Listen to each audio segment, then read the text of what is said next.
Okay, Minglava. Chevrolet, no? 1951 Chevrolet sedan. Oh, 1950 Chevrolet. Huh? Oh, special car. Special car. No? The gun about the Cooper. The one sharper. $40 might share it. ကျွန်တော်တို့နိုင်ငံမှာတော့ဒါရှာပါကားလေးဖြစ်သွားပြီကျွန်တော်ဒီမှာတော့လည်းရှားနေပြီဒါပေမဲ့ကိုယ်တိုင်လည်းဒီကားမျိုးကိုနှစ်စီးဒီပိုင်းမှာရှိပါတယ်ဝယ်သားပါနော်1950ကားလေးဟောဒါလည်း Chevrolet ပါပဲ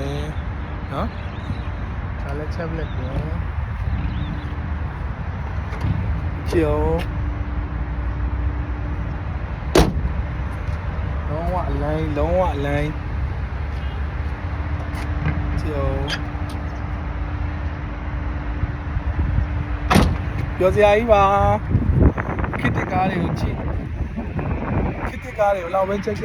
ဒီကားတွေကတော့ဆွဲလန်းဆဲပဲနောင်ဘရောမှမြင်ရတော့မှာမဟုတ်အဲ့တော့ဘယ်နိုင်ငံမှာပဲရှိတန်ဖိုးထားတယ်ဘယ်ကြောင်ကြားမှာပဲရှိကမ္ဘာဘယ်နိုင်ငံတွေမှာပဲရှိ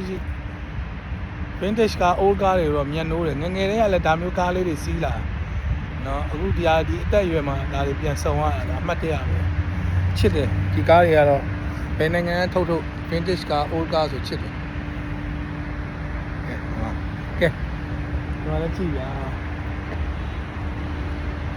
ပါဦးဒါကတော့ Chevrolet Monza ဒီမှာနိုင်ငံမှာတော့ဒါတွေတိတ်မတွေ့ရတော့ဘူးဟောဒီကောင်ကြီးလည်းဘယ်လောက်မှသူက1958 Ford Excel Pixar Ford ပါ Excel Pixar ဆိုတာနော်ခုတ်ကြည့်နော်တူတိုး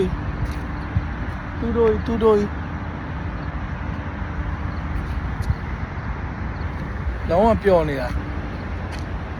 ဒီမှာမောင်းလို့ရတယ်ဗျာအတစ်ကားလေး